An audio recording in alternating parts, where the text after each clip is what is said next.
প্ৰসংগ mothers old as হোমৰ শেহতীয়া বিতৰ্ক তাৰিখ 21 জুন 2009 এক মহৎ উদ্দেশ্যক আগত ৰাখি গুৱাহাটীৰ মাজমজিয়াত জন্ম হৈছিল এখন বিশেষ আশ্ৰম যিখন আশ্ৰম পাছলৈ পৰিণত হৈছিল 90 গৰাকীতকৈও অধিক বৃদ্ধাৰ আশ্ৰয়স্থল নিজ পুত্ৰ বোৱাৰীৰ দ্বাৰা নিৰ্যাতিত ককা আইতাসকলক আশ্ৰয় দিয়াৰ উদ্দেশ্যেৰে দুগৰাকী যুৱক যুৱতীৰ একক প্ৰচেষ্টাত প্ৰতিষ্ঠা কৰা হৈছিল এখন বিশেষ ন্যাসৰ 2012 চনৰ 21 জুনত ন্যাসৰ নাম দিয়া হৈছিল মাদাৰ্ছ অল্ড এজ হোম সুদীৰ্ঘ 9টা বছৰে বহুজন অসহায় বৃদ্ধাৰ বাবে বটবৃক্ষ ৰূপত থিয় দিছিল মাদাৰ্ছ অল্ড এজ হোম কিন্তু শেহতীয়াকৈ কিছু বিশেষ কাৰণত সংবাদ মাধ্যমৰ শিৰোনামাত মাদাৰ্ছ অল্ড এজ হোম প্ৰকৃতাৰ্থত কি চলিছিল মাদাৰ্ছ অল্ড এজ হোমৰ ভিতৰ চৰাত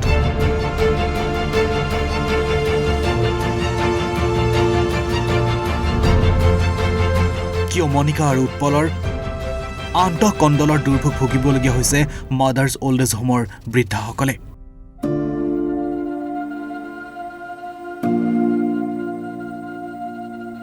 সঁচাকৈয়ে মানৱ সেৱাৰ উদ্দেশ্যেৰে গঠন হৈছিল নে মাদাৰ্ছ অল্ড এজ হোম সবিশেষ খবৰ জনাম ঈশান নিউজৰ এই বিশেষ প্ৰতিবেদনত তাৰিখ 21 জুন 2009 চন এগৰাকী যুৱকৰ একক প্ৰচেষ্টাত গঠন হৈছিল এটা ট্ৰাষ্ট মনালিছা ট্ৰাষ্ট আৰু এই মনালিছা ট্ৰাষ্টে 2021 চনত এক পূৰ্ণাংগ ৰূপ পাইছিলে আৰু যিটো নাম দিয়া হৈছিলে মাদাৰ্ছ অল্ড এজ হোম আৰু এই মাদাৰ্ছ অল্ড এজ হোমত দুগৰাকী যুৱক যুৱতীৰ প্ৰচেষ্টা মনিষা আৰু উৎপল তেওঁলোক দুগৰাকীৰ একক প্ৰচেষ্টাত গঠন হৈছিলে এই মাদাৰ্ছ অল্ড এজ হোম যিটো আপোনালোকে প্ৰত্যক্ষ কৰিছে হাতীগাঁও চিজুবাৰীস্থিত এই মাদাৰ্ছ অল্ড এজ হোম এই মাদাৰ্ছ অল্ড এজ হোম যেতিয়া আৰম্ভ হৈছিলে তেতিয়া এগৰাকী বৃদ্ধা যিগৰাকী বৃদ্ধা নিজৰ পুত্ৰ বোৱাৰীৰ পৰা নিৰ্যাতিত হৈছিলে সেইগৰাকী বৃদ্ধাক এক আশ্ৰয় দিছিলে এই মাদাৰ্ছ অল্ড এজ হোমে আৰু ক্ৰমাগতভাৱে যেতিয়া দিন বাগৰি গৈছিলে এই মাদাৰ্ছ অল্ড এজ হোমে সামাজিক মাধ্যমেই হওক বা সংবাদ মাধ্যমেই হওক এওঁলোকৰ জৰিয়তে এক চিনাকি পাইছিলে আৰু যাৰ পৰিপ্ৰেক্ষিতত আজিৰ দিনটোত এই মাদাৰ্ছ অল্ড এজ হোমত প্ৰায় 90 গৰাকীতকৈ অধিক বৃদ্ধাই তেওঁলোকৰ আশ্ৰয়স্থল হিচাপে চিহ্নিত হৈছিলে গুৱাহাটী মহানগৰীত কিন্তু তাৎপৰ্যপূৰ্ণ বিষয়টো হৈছে শেহতীয়াকৈ এই মাদাৰ্ছ অল্ড এজ হোম এই নামটো সাঙুৰ খাইছে এক বিতৰ্কত আৰু যি বিতৰ্কৰ সূত্ৰপাত হৈছে যি দুগৰাকী তত্ত্বাৱধায়ক আছিলে মনিষা আৰু উৎপল তেওঁলোকৰ অন্তঃকণ্ডলৰ বাবে আচলতে এই মাদাৰ্ছ অল্ড এজ হোমে আজি এক বিতৰ্কিত ৰূপ পাইছে সেই সমগ্ৰ ঘটনা আমি জনাম ভিডিঅ' জাৰ্নেলিষ্ট ৰিদীপ দাস থাকিব ৰিদীপ দাসৰ সহযোগত মাদাৰ্ছ অল্ড এজ হোমত দৰাচলতে হৈছে কিহৰ বাবে সংবাদ মাধ্যমৰ শিৰোনামৰ মাদাৰ্ছ অল্ড এজ হোমৰ নাম আহিছে সবিশেষ জনাম আমাৰ এই প্ৰতিবেদনত ভিডিঅ' জাৰ্নেলিষ্ট ৰিদীপ দাসৰ সহযোগত আমি ভিতৰলৈ যাম ভিতৰত আইতাসকলৰ লগত কথা পাতিম তেওঁলোকৰ মনৰ কথা জানিম আচলতে কি হৈছে বৰ্তমান মাদাৰ্ছ অল্ড এজ হোমত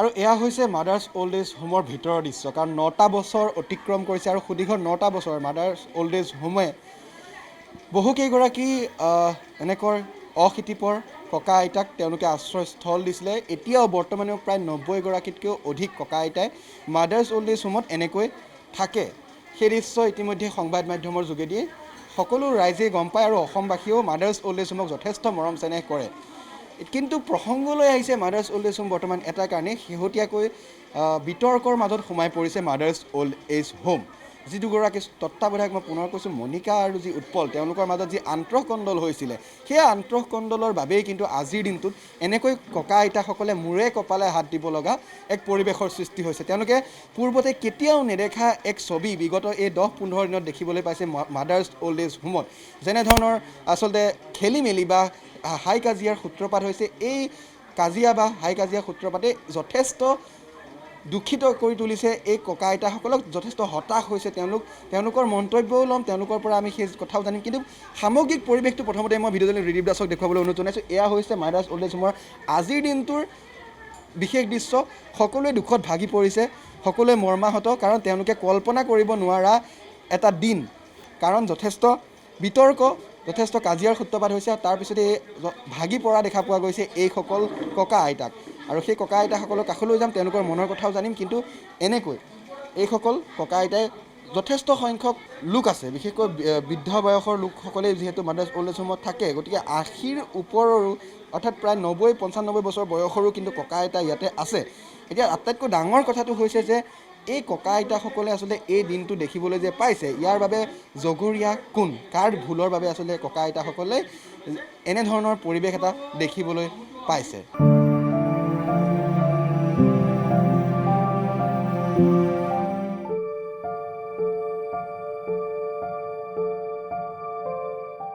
ইমান অশান্তিত থাকিব নোৱাৰোঁ। আমি অশান্তিত ইমান অশান্তিত থাকিব নোৱাৰোঁ আৰু আমি ইয়াৰ পৰা বিদায় লওঁ।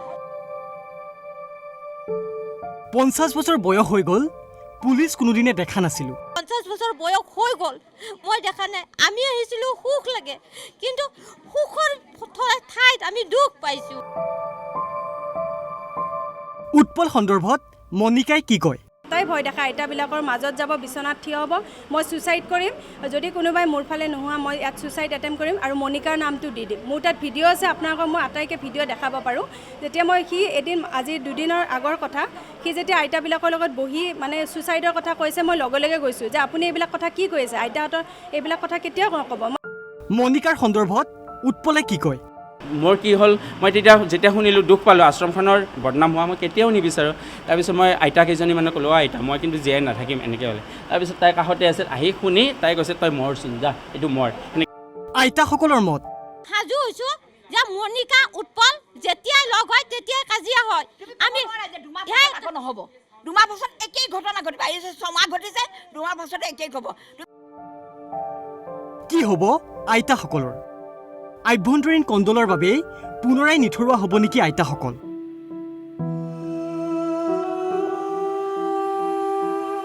প্ৰসংগ মাদাৰ অল্ড এজ হোম, চন 2009। সিদিনা আছিল জুন মাহৰ 21 তাৰিখ। নিৰ্যাতিত ককা আইতাসকলক আশ্ৰয় দিয়াৰ উদ্দেশ্যে গুৱাহাটীত প্ৰতিষ্ঠা কৰা হৈছিল মাদাৰ অল্ড এজ হোম নামৰ এইটো ন্যাস। বিগত 21 জুন তাৰিখে ন্যাসটোৱে অতিক্ৰম কৰিলে 9টাকৈ বছৰ। কিন্তু বৰ্ষপূৰ্তিৰ দিনাই বিতৰ্কৰ আৱৰ্তত সোমাল ন্যাসটো। তত্ত্বাৱধায়ক মনিকাৰ উৎপলৰ বিপক্ষে ধন আত্মসাতৰ অভিযোগ প্ৰত্যাখ্যান উৎপল হৰ্ষবৰ্ধনৰ। তত্ত্বাৱধায়ক উৎপল হৰ্ষবৰ্ধন আৰু মনিকা শৰ্মাৰ মাজৰ কণ্ডলে পাইছিলগৈ চূড়ান্ত পৰ্যায়। সেয়ে হঠাৎ আৰক্ষীৰ আহজাহ আৰম্ভ হৈছিল ন্যাসটোলৈ। আৰক্ষীৰ আহজাহত অতিষ্ঠ হৈ পৰিছিল আইতাসকল। দীৰ্ঘদিনীয়া আন্তঃকণ্ডলৰ বাবেই মাদাৰ্ছ অল্ড এজ হোম এৰিলে আইতাসকল। অৱশেষত মনালিছা ছ'চাইটিৰ অন্তৰ্গত মেমৰিয়েল ট্ৰাষ্টলৈ লৈ যোৱা হ'ল আইতাসকলক। বেলতলা চাৰ্ভেৰস্থিত অজন্তা পথৰ প্ৰমোদ তালুকদাৰ মেমৰিয়েল ট্ৰাষ্ট হ'ল আইতাসকলৰ নতুন ঠিকনা। এতিয়া মাথো প্ৰশ্ন, প্ৰকৃতাৰ্থত কি চলিছিল মাদাৰ অল্ড এজ হোমৰ ভিতৰ চোৰাত? মানৱ সেৱাৰ উদ্দেশ্যে গঠন হৈছিল নে মাদাৰ অল্ড এজ হোম? সৎপ্ৰয়োগ হৈছে নে ন্যাসৰ নামত উৎসৰ্গিত দান বৰঙণি?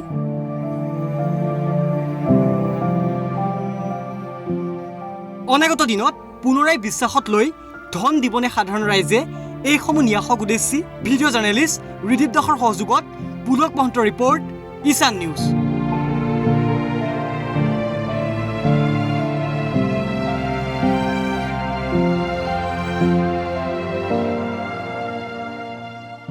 মাদাৰ্ছ অল্ড এজ হোম শেহতীয়াকৈ চৰ্চালৈ আহিছে, আৰু চৰ্চালৈ অহা কাৰণটো হৈছে যে আন্তঃকণ্ডল। আচলতে যিকেইগৰাকী তত্ত্বাৱধায়ক আছিলে, মনিষা আৰু যি উৎপল, এই দুগৰাকী লোকে আচলতে 2009 চনৰ পৰাই যিসকল বৃদ্ধ আইতা বা ককা, যিসকলক বিভিন্ন কাৰণত পুত্ৰ বোৱাৰীৰ পৰা নিৰ্যাতিত হৈ আছিলে, সেইসকল লোকক এখন বিশেষ স্থান দিয়াৰ উদ্দেশ্যে এই মহৎ কামটো কৰিছিলে। তেওঁলোকে মাদাৰ্ছ অল্ড এজ হোম খুলিছিলে আৰু পিছলৈ এই মাদাৰ্ছ অল্ড এজ হোমে যথেষ্ট জনপ্ৰিয়তা লাভ কৰিছিলে। বহুগৰাকী আইতা ককা ইয়াত বৰ্তমান আছে, প্ৰায় 90গৰাকী আইতা ককা ইয়াত আছে। কিন্তু শেহতীয়াকৈ দেখা পোৱা গৈছিলে যে যি আন্তঃকণ্ডল হৈছিলে, বিশেষকৈ মণিকা আৰু উৎপলৰ তেওঁলোকৰ যিগৰাকী তত্ত্বাৱধায়ক আছিলে তেওঁলোকৰ মাজত যি আন্তঃকণ্ডল হৈছিলে, তাৰ পিছতে দেখা পোৱা গৈছে এনেধৰণৰ খেলি মেলিৰ সৃষ্টি হৈছে।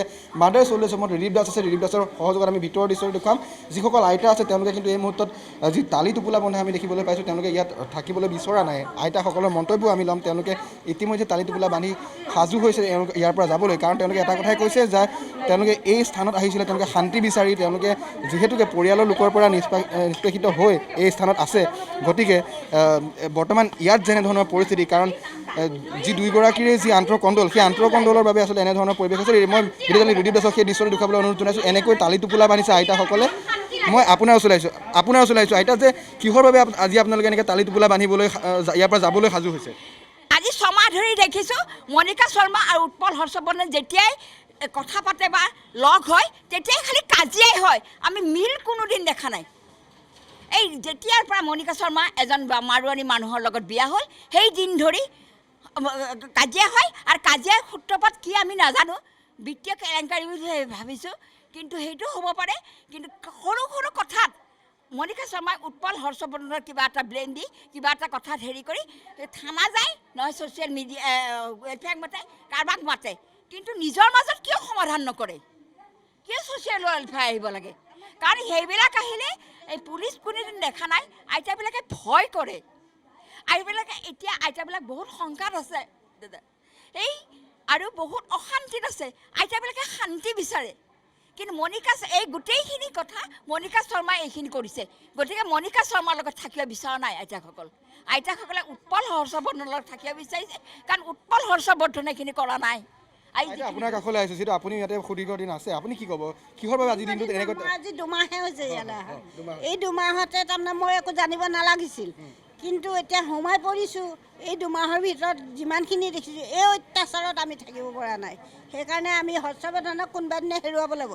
যদি এই অত্যাচাৰত যদি সকলোৱে মিল হৈ থাকিবলৈ কয়, হৰ্ষবৰ্ধনক হেৰুৱাব লাগিব। সেইকাৰণে হৰ্ষবৰ্ধনৰ লগতহে আমি গুচি যাম। তাৰ লগত চিনাকি, তাৰ হৈ আহিছোঁ, তাৰ আশ্ৰয় লৈ আহিছোঁ। যেতিয়া আমি সেই আশ্ৰয় হেৰুৱাব নোৱাৰোঁ। আমাৰ বিশ্বাস হৰ্ষবৰ্ধনে আমাক গছৰ তলত ৰাখিব, ৰাস্তাত ৰাখিব।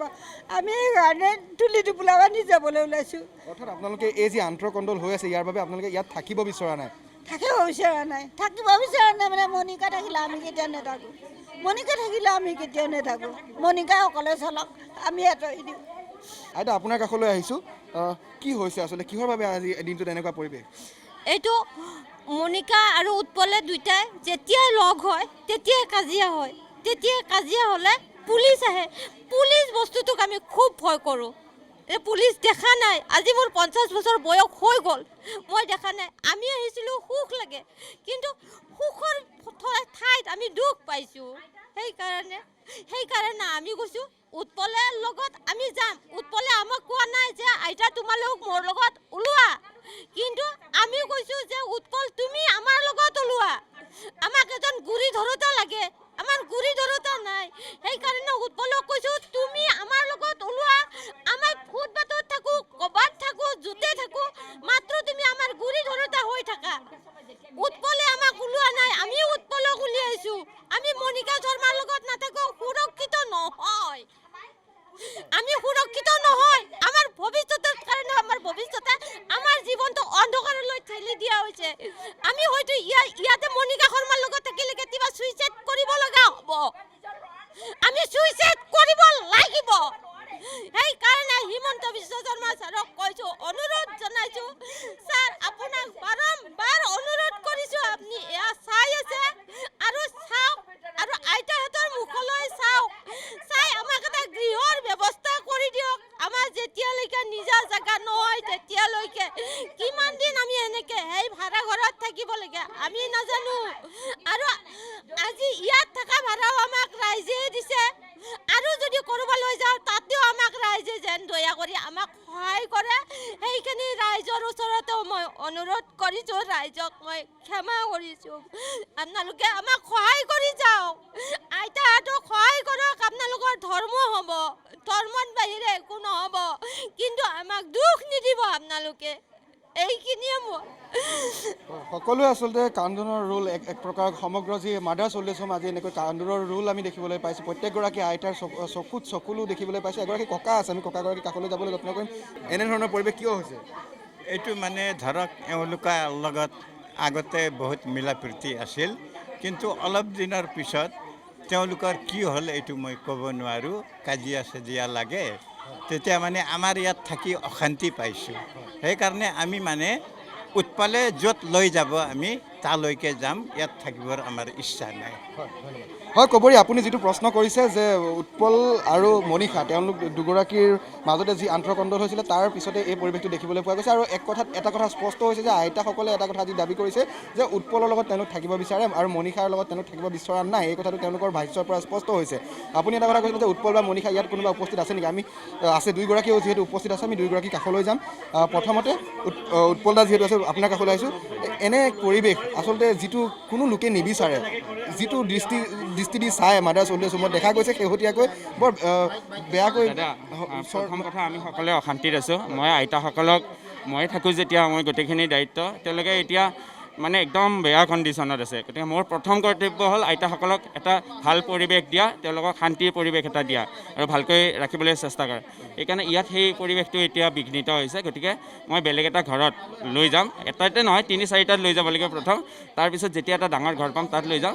তেওঁলোকক অলপ ভালকৈ ৰাখিব বিচাৰিছোঁ, যাতে এনেকুৱা অশান্তি তেওঁলোকে নাপায় এই বয়সত। আৰু দ্বিতীয় কথা, মই মিডিয়াৰ জৰিয়তে জনাইছোঁ যে মই 15 দিনৰ ভিতৰত এখন ছ'চিয়েল ৱেলফেয়াৰৰ সহায়ত এখন কমিটি বনাই তেওঁলোকৰ ডাইৰেক্টৰো থাকিব সেই কমিটিত।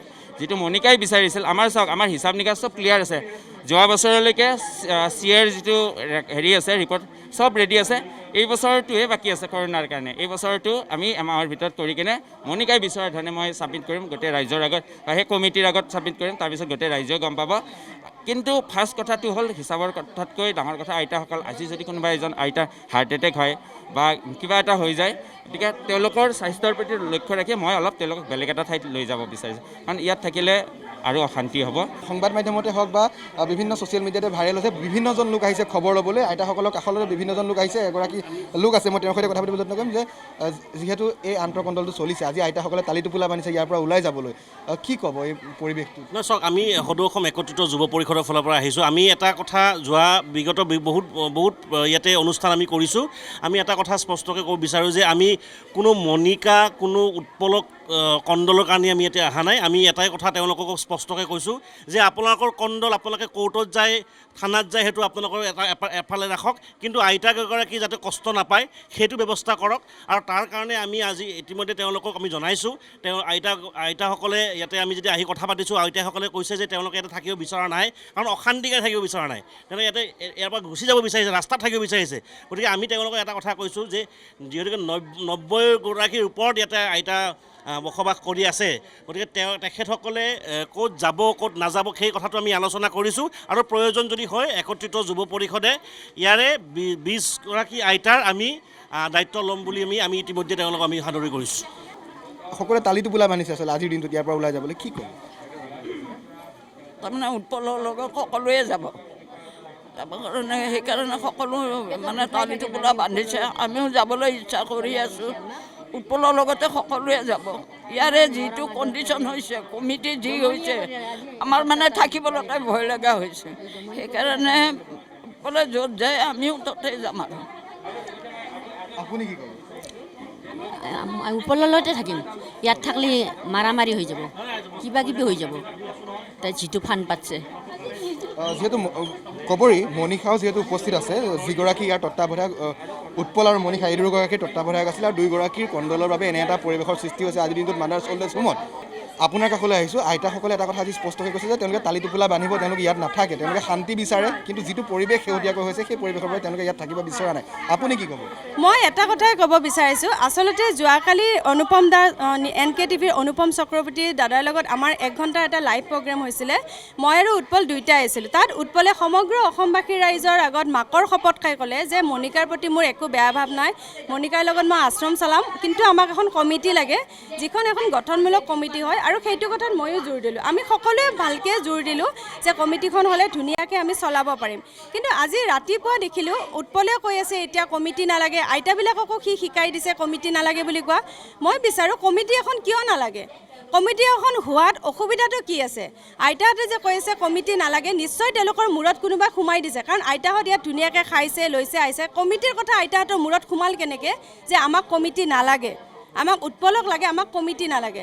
আমিতো কোৱা নাই যে কমিটি হ'লে উৎপলক আমি আশ্ৰমৰ পৰা ওলাই দিম, মণিকা মই ওলাই যাম, আমি কোৱা নাই। আমি কৈছোঁ যে মই আৰু উৎপলে আশ্ৰম চলাম আগৰ দৰে ধুনীয়াকৈ, কিন্তু আমাক এখন কমিটি লাগে, যিখন কমিটিয়ে এইবিলাক যে এতিয়া খেলি মেলি হৈ আছে বা আমাৰ কনষ্ট্ৰাকশ্যন চলি আছে গোটেইখিনি যাতে ভালকৈ চাব পাৰে।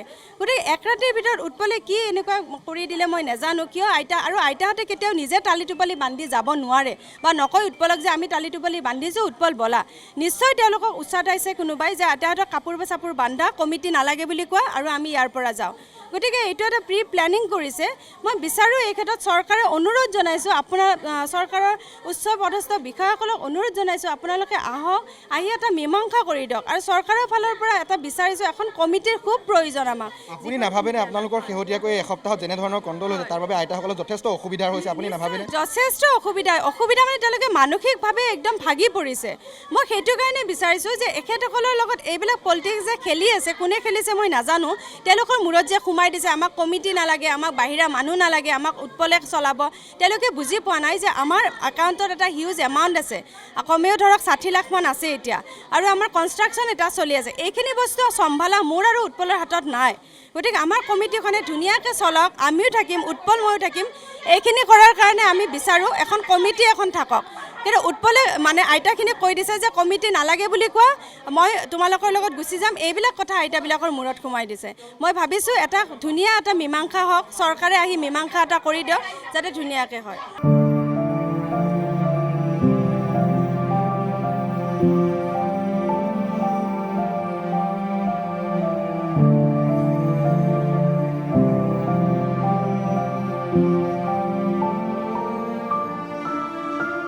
শেহতীয়াকৈ দেখা পোৱা গৈছে যে মাদাৰ্ছ অল্ড এজ হোমৰ নামটো বিশেষকৈ চৰ্চালৈ আহিছে আৰু বিতৰ্কৰ মাজত সোমাই পৰিছে মাদাৰ্ছ অল্ড এজ হোম। যি দুগৰাকী তত্ত্বাৱধায়ক আছিলে ইয়াৰ উৎপল আৰু মণিষা, এই দুগৰাকীয়ে 2009 চনৰ পৰাই এই মাদাৰ্ছ অল্ড এজ হোমটো চলাই আহিছিলে।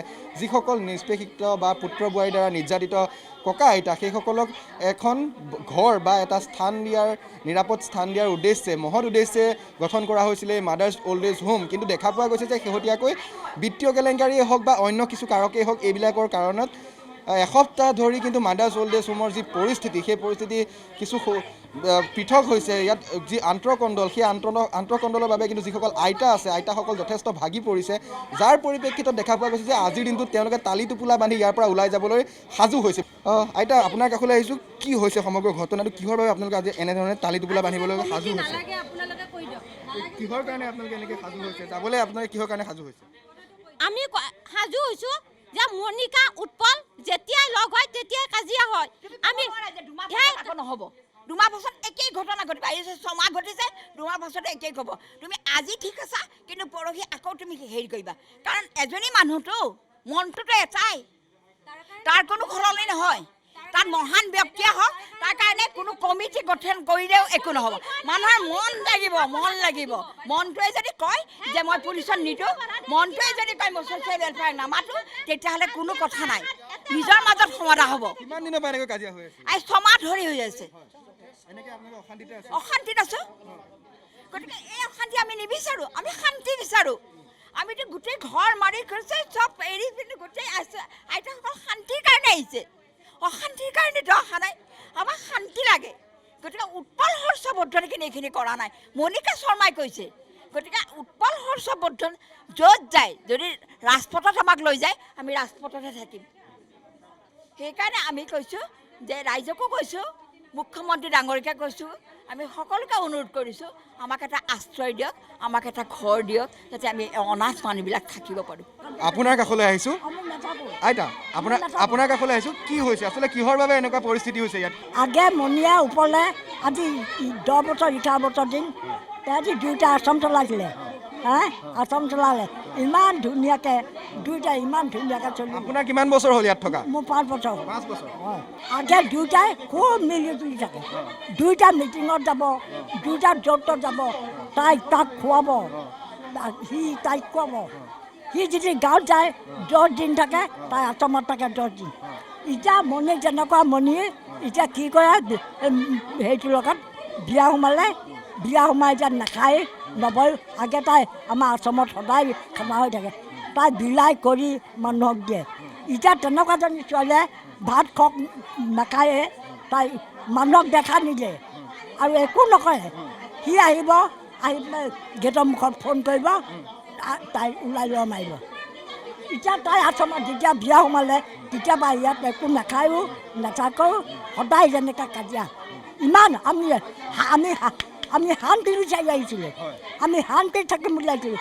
ইমান আমি অশান্তিত, আমি ইমান অশান্তিত থাকিব নোৱাৰোঁ আৰু আমি ইয়াৰ পৰা বিদায় লওঁ। আৰু তাই আশ্ৰম চলক, আমি তাই বন্ধ কৰা নাই। এতিয়া এজনে কৈছে ছোৱালী এজনী বোলে তাই বিয়া সোমাব বোলে বেয়া পায়। আৰে সেইবোৰ তুমি কি ভুল কথা কৈছা? তাই এজনী গাভৰু ছোৱালী, তাইতো বিয়া সোমাব লাগিব, ওপৰলৈ এজনী আনিব লাগিব। তাই বিয়া সোমালে আমি কেলৈ বেয়া পাম? নাপাওঁ। আৰু কিন্তু আমি কাৰো কথা নুশুনো, আমি ইয়াৰ পৰা বিদায় লওঁ আৰু মণিৰ লগত নাথাকোঁ।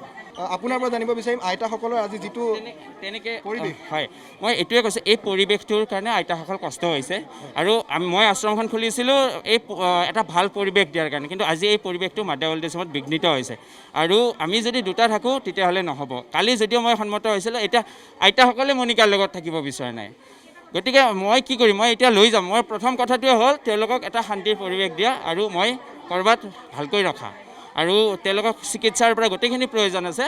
গতিকে তাই যিখিনি কৰে কৰক, মাদাৰ অল্ড এজ হোমে থাকক। ব্যক্তিগত চেনেলটোত এফালে আইতাসকলক বহাইছে, তলত মোক বহাইছে। মই মান্তি হৈছোঁ, কিন্তু আইতাসকলে কিবা আইতাসকলৰ ভাৱনাটোকো সন্মান কৰিব লাগিব। টিভিটোত মানে চাউণ্ডটো দেখুওৱা নাই। আইতাসকলে কৈ আছে আমি মণিকাৰ লগত নাথাকোঁ, আমি যাম, বা ইয়াত মণিকা যদি থাকে আমি ইয়াত নাথাকোঁ, আমি লাগে বেলেগত গুচি যাম। আইতাসকলে সেইটো কৈ আছে, কিন্তু সেই চাউণ্ডটো নিদিলে। ইয়াত আহিহে মই গম পালোঁ যে তেওঁলোকে কৈছে, মোক কৈছে নাই আমি নকৰোঁ। মই ক'লোঁ আমি একেলগে থাকিম দিয়ক। কৈছে নাই নাথাকোঁ। তো মই আকৌ তেওঁ কৈছে, তেওঁলোকে কৈছে আকৌ লাগিব তহঁতৰ। হয়, লাগিব পাৰে, ডাঙৰ কথা নাই। সেইটো কাৰণতে মই কৈছোঁ ঠিক আছে, এটা শান্তিৰ পৰিৱেশ আহক। সমাজ কল্যাণ বিভাগে এখন কমিটি গঠন কৰি দিব 15 দিনৰ ভিতৰত, আৰু 1 মাহৰ ভিতৰত অডিট ৰিপৰ্ট সহ গোটেই মোৰ ব্যক্তিগত একাউণ্টছ আৰু ছ'চাইটিৰ একাউণ্টছ আৰু মণিকাৰ একাউণ্টছ গোটেইখিনি হিচাপ আমি দাখিল কৰিম। আপোনাৰ কাষলৈ আহিছোঁ, আইতাসকলে এটা কথা দাবী কৰিছে যে আপোনাৰ বাবে এনেধৰণৰ পৰিৱেশ হৈছে আৰু তেওঁলোকে ইয়াত থাকিব বিচৰা নাই। এই বিষয়টো কি ক'ব? মই তাকেই কৈছোঁ, বিষয়টো এইটোৱে যে তেওঁলোকৰ মূৰত উৎপলে এটা কথা সোমাই দিছে যে মণিকাই কমিটি এখন গঠন কৰিব, আৰু সেই কমিটিখন হ'লে আইতা মই নাথাকিম। সেইকাৰণে আইতাহঁতে ভাবিছে মণিকাই নতুন কমিটি গঠন কৰিব, বা ফেচবুকতো সি এটা পোষ্ট দিছে, মই ফেচবুক পোষ্টতো দেখিছোঁ যে মণিকাই কমিটি গঠন কৰিছে, মই সেইকাৰণে কমিটিত নাথাকোঁ, গুচি যাম। মণিকাই অকলে কমিটি কেনেকৈ গঠন কৰিব? ইয়াত এটা নিয়ম থাকে, ইয়াৰ আমাৰ এটা বডি আছে। গতিকে আমাৰ কমিটি এখন আছে, তেওঁলোকক নজনোৱাকৈ, তেওঁলোকৰ একো নোহোৱাকৈ মণিকাই কেনেকৈ কমিটি গঠন কৰিব? গতিকে তেওঁ আইতাহঁতক কৈছে মণিকাই কমিটি গঠন কৰিব আৰু বেলেগ বেলেগ মানুহ সোমাব, আইতা মই গুচি যাম, তোমালোকে অকলে থাকিবা। তেনেকৈ কোৱাৰ পিছত আইতাহঁতৰ মাইণ্ডটো এনেকুৱা হৈ গৈছে, তাৰমানে মণিকাই বদমাচি কৰি আছে আৰু উৎপলক খেদিব খুজি আছে। গতিকে মই মিডিয়াৰ জৰিয়তে সমগ্ৰ অসমবাসী ৰাইজক এটা কথা কৈছোঁ, কালি আপোনালোকে আমাৰ প্ৰগ্ৰেমটো চাইছে NKTVৰ, তাত উৎপলে নিজ মুখেৰে কৈছে যে মণিকা মই আশ্ৰম চলাম, আমাক কমিটি লাগে। তাৰপিছত আজি ৰাতিপুৱা কিয় এইবিলাক কৰিলে যে আমাক কমিটি নালাগে? উৎপলে কিয় এইবিলাক কৈ আছে আমাক কমিটি নালাগে, বা আইতাবিলাকক কিয় শিকাই দিছে আমাক কমিটি নালাগে?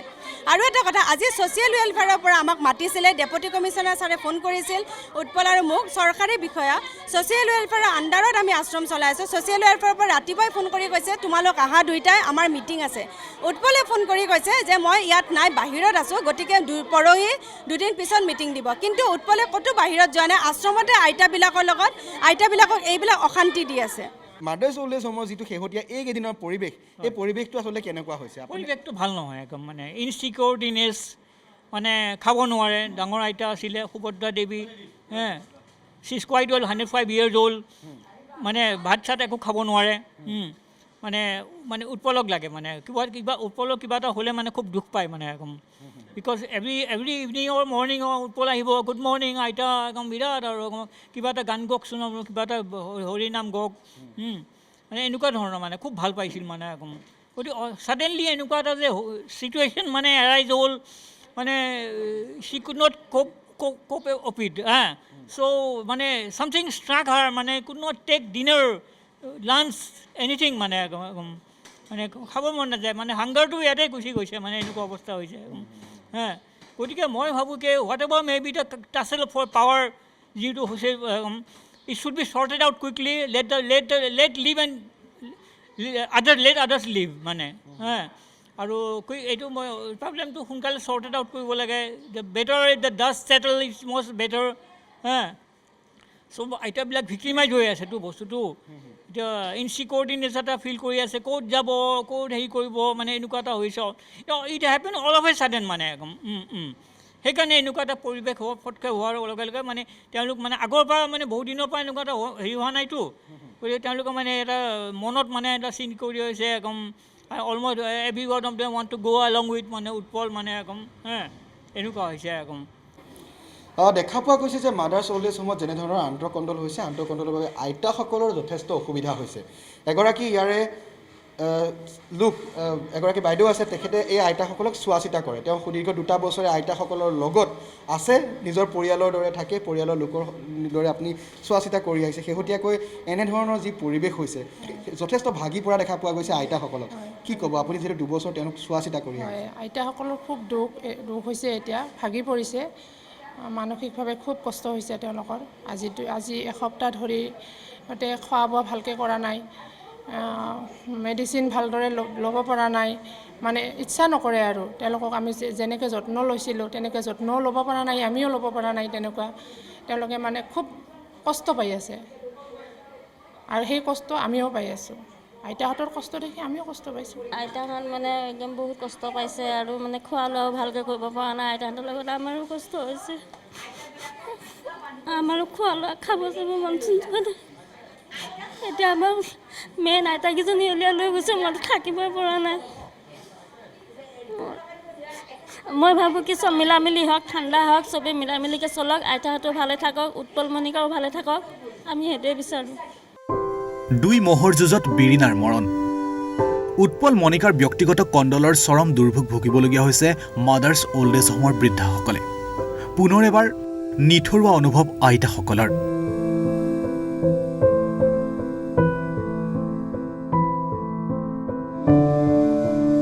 জীৱনৰ বিয়লি বেলাত এয়া কিহৰ চকুলো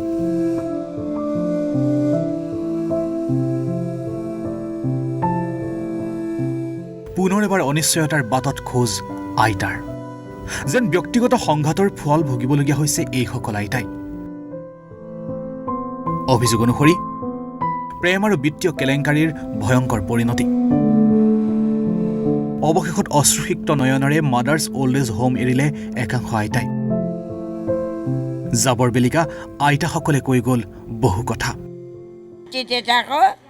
আমরা শান্তি পামো উৎপল মণিকা শান্তি পাইব আপুনি ইয়াত থকা কিমান বছৰ হ'ল আমাৰ 8 বছৰ হয়েছে 8 বছৰ আগতে এনেকুৱা পৰিৱেশ দেখিছিলে দেখে আমি দেখছি আমরা উৎপলে আনতে আমার ছেলে একটা ছেলে মরে গেছে লেগে আমি 8 সময় পড়ে রয়েছি আইতাবিলাকে কাপোৰ যে বান্ধি আছে যাবলৈ ক'ত যাব জানি না কই যামো কই যাম পারি না ফোনটো কৈছে ভায়েকা কৈছে কাপোৰ কানি তোমালোকে বেগ কৰা আমি এতিয়া এখন আশ্ৰম এৰি আমি যাম এতিয়া ক'ত যায় সেইটোও কোৱা নাই কেতিয়া যাব এতিয়া আজি যাৰ কথা কৈছে কিবা কৰে আপোনাসকলে কিবা এটা কৰি দিয়ক আৰু আপোনালোকে কি বিচাৰে আপোনাসকলে যি ভাল পায় তাকে বিচাৰোঁ আপুনি কিমান দিন হ'ল ইয়াত থকা 4 বছৰ হ'ল ইয়াত এইখন এৰি যাবলৈ আপোনালোকৰ মন যায় জানো মন নাযায় নাই মাৰা নাই দিয়া মই গালি দিওঁ নেকি নেদা তেতিয়া তোমালোকে কৈছা মোৰ লগত নাথাকা বোলে বেয়া পাইছা তুমি মোক বেয়া পাইছা নাই পোৱা মোক একো বেয়া পোৱা নাই আপোন ঘৰখনৰ পৰা আঁতৰি জীৱনৰ বিয়লি বেলাত শেষ আশ্ৰয়স্থল হিচাপে থকা আশ্ৰমখনৰ পৰাও যাবৰ বেলিকা এইদৰেই সেৱা আৰু প্ৰণাম জনাই বিদায় ল'লে আইতাসকলে বৰ্তমান মনালিছাৰ ছ'চাইটিৰ অন্তৰ্গত প্ৰমোদ তালুকদাৰ মেমৰিয়েল ট্ৰাষ্টলৈ লৈ যোৱা হৈছে আইতাসকলক বেলতলা ছাৰ্ভেস্থিত অজন্তা পথৰ প্ৰমোদ তালুকদাৰ মেমৰিয়েল ট্ৰাষ্টত ৰখা হ'ব আইতাসকলক আৰু সমগ্ৰ এই প্ৰতিবেদনটোত আপোনালোকে মাদাৰ্ছ অল্ড এজ হোমৰ বৰ্তমান যি শেহতীয়া পৰিস্থিতি সেই পৰিস্থিতিৰ বিষয়ে আপোনালোকে দেখিলে আইতাসকলৰ মনৰ কথা আপোনালোকে শুনিলে সমান্তৰালভাৱে মণিকা আৰু উৎপল হৰ্ষবৰ্ধনৰো তেওঁলোকৰো মনৰ কথা শুনিলে সমগ্ৰ ঘটনাটো বিশ্লেষণ কৰি দোষী কোন নিৰ্দোষী কোন সেয়া বিচাৰ ৰাইজে নিজে কৰিব কিন্তু এতিয়া প্ৰশ্ন হৈছে কি হ'ব এই ককা আইতাসকলৰ ভৱিষ্যত কাৰণ এটা সময়ত এই ককা আইতাসকলে নিজৰ পৰিয়ালৰ বা পুত্ৰ কন্যাৰ পৰা লাঞ্ছিত বঞ্চিত হৈ এই স্থানত সুৰক্ষিত অনুভৱ কৰি তেওঁলোকে বাস কৰিছিলে আৰু শেহতীয়াকৈ এই মাদাৰ্ছ অল্ড এজ হোমতে যদি এনেকুৱা ধৰণৰ পৰিৱেশৰ সূত্ৰপাত হয় এনেধৰণৰ কাজিয়াৰ সূত্ৰপাত হয় তেনেহ'লে এইসকল ককা আইতাৰ ভৱিষ্যতটো কি হ'ব তেওঁলোক ক'ত যাব ক'ত থাকিব কাৰণ দেখা পোৱা গৈছে যে যথেষ্ট সংখ্যক ককা আইতাই এটা কথা কৈছে যে তেওঁলোকে কোনো পধ্যেই মণিকা শৰ্মাৰ সৈতে থাকিবলৈ ৰাজি নহয় লাগিলে তেওঁলোকে ফুটপাথত থাকিব গছৰ তলত থাকিব তেওঁলোকে সেই কথা আমাক জনাইছে কিন্তু তেওঁলোকে কোনো কাৰণতেই মাদাৰ্ছ অল্ড এজ হোমত মণিকা শৰ্মাৰ সৈতে থাকিবলৈ তেওঁলোক নিবিচাৰে আৰু দেখা পোৱা গ'ল যে আজিৰ দিনটোতে বহু কেইগৰাকী আইতাই কিন্তু উৎপল হৰ্ষবৰ্ধনৰ লগত তেওঁলোকে এই মাদাৰ্ছ অল্ড এজ হোম এৰি অন্য এটা স্থানলৈ তেওঁলোক গ'ল গতিকে পৰৱৰ্তী পৰ্যায়ত মাদাৰ্ছ অল্ড এজ হোমৰ পদক্ষেপ কি হ'ব বা এই যিহেতুকে সমাজ কল্যাণ বিভাগৰ তত্ত্বাৱধানত এই মাদাৰ্ছ অল্ড এজ হোমটো বৰ্তমান নিয়ন্ত্ৰণ হৈ আছে গতিকে সমাজ কল্যাণ বিভাগৰ বৰ্তমান কৰণীয় বা দায়িত্ব তেওঁলোকৰ কি হ'ব পূৰ্বৰ যি মাদাৰ্ছ অল্ড এজ হোমৰ পৰিৱেশ সেই পৰিৱেশ ঘূৰাই আনিব পাৰিবনে ইও হৈছে প্ৰশ্নবোধক এই সকলোবিলাক বিষয় আমি জানিম পৰৱৰ্তী প্ৰতিবেদনত আমি জানিবলৈ যত্ন কৰিম যে ছ'চিয়েল ৱেলফেয়াৰ ডিপাৰ্টমেণ্টৰ তৰফৰ পৰা কেনেধৰণৰ ব্যৱস্থা গ্ৰহণ কৰা হৈছে শেহতীয়াকৈ যি মাদাৰ্ছ অল্ড এজ হোমত যেনেধৰণৰ কাজিয়া বা যেনেধৰণৰ এক বিতৰ্কৰ সূত্ৰপাত হৈছে এই পৰিৱেশটো নিয়ন্ত্ৰণৰ বাবে কেনেধৰণৰ পদক্ষেপ গ্ৰহণ কৰে চৰকাৰী পক্ষই বা সমাজ কল্যাণ বিভাগে এয়াও হ'ব লক্ষণীয় সেয়া আমি পৰৱৰ্তী প্ৰতিবেদনত জনাম কিন্তু এই প্ৰতিবেদনত আমি দেখুৱাবলৈ যত্ন কৰিলোঁ যে শেহতীয়াকৈ সংবাদ মাধ্যমৰ শিৰোনাম দখল কৰি থকা এই মাদাৰ্ছ অল্ড এজ হোমৰ যি বিতৰ্ক সেই বিতৰ্কৰ সবিশেষ A to Z কিহৰ কাৰণে আচলতে এই বিতৰ্কৰ সূত্ৰপাত ঘটিছে সেই সমগ্ৰ পৰিৱেশটো ভিডিঅ' ৰিদীপ দাসৰ সহযোগত আমি ইছা নিজৰ দৰ্শকসকলক আজিৰ দিনটোত মাদাৰ্ছ অল্ড এজ হোমৰ পৰাই গ্ৰাউণ্ড জিৰ' ৰিপৰ্ট হিচাপে জনাবলৈ যত্ন কৰিলোঁ